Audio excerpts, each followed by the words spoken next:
All right, so to some of the stories now, the bulk distribution companies BDCs, Chief Executive Officer Senor Jose has disclosed that revising standards of imported diesel from 3,000 parts per million, that's ppm, to 10 ppm will result in a 1% increase in the cost of commodity. Now, if you recall, a recent study conducted by Swiss NGO Eagle Eye in collaboration with ASEP revealed that imported diesel from Europe to African countries, including Ghana, had sulfur levels higher than 1,500 ppm, which is 150 times the European limit of 10 ppm.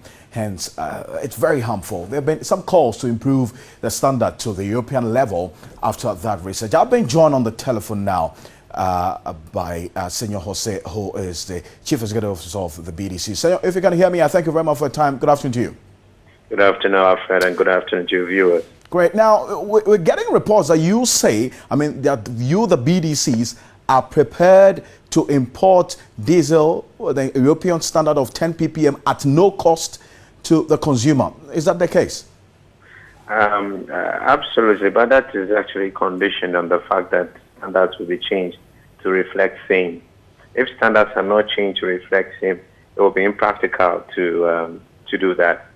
From our assessment, our alignment with Europe would help us get healthier products to the market and also ensure that there will be marginal to no cost, implications to the Ghanaian consumer.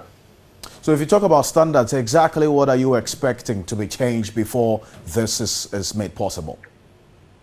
The standard currently is set at 3,000 ppm, and that's quite some high sulfur content. What we are looking at is recommending a 10 ppm, which would be a much lower sulfur content.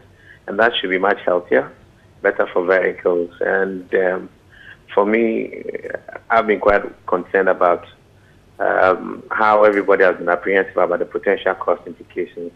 But we've been able to realize that the negative part of it can also be compensated for by a certain positive side of the trade.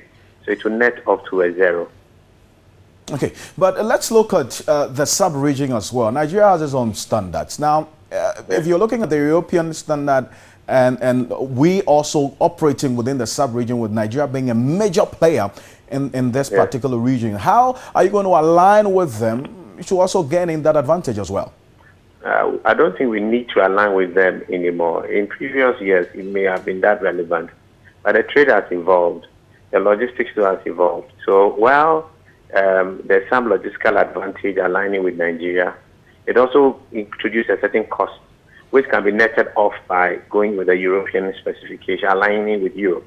So at the end of the day, you have a zero-sum game, and it's even not more zero positive. It's a sum positive game because you have consumers benefiting from quality without necessarily paying anymore. Okay. But it's also subject to standards. If we change the standards and the whole country is aligning to that standard, then we can benefit from ensuring that we get good quality and also no increase in price. Senor, I thank you very much for your time this afternoon. I'm grateful. Senor Jose is the CEO of the BDCs. That's it for business this afternoon.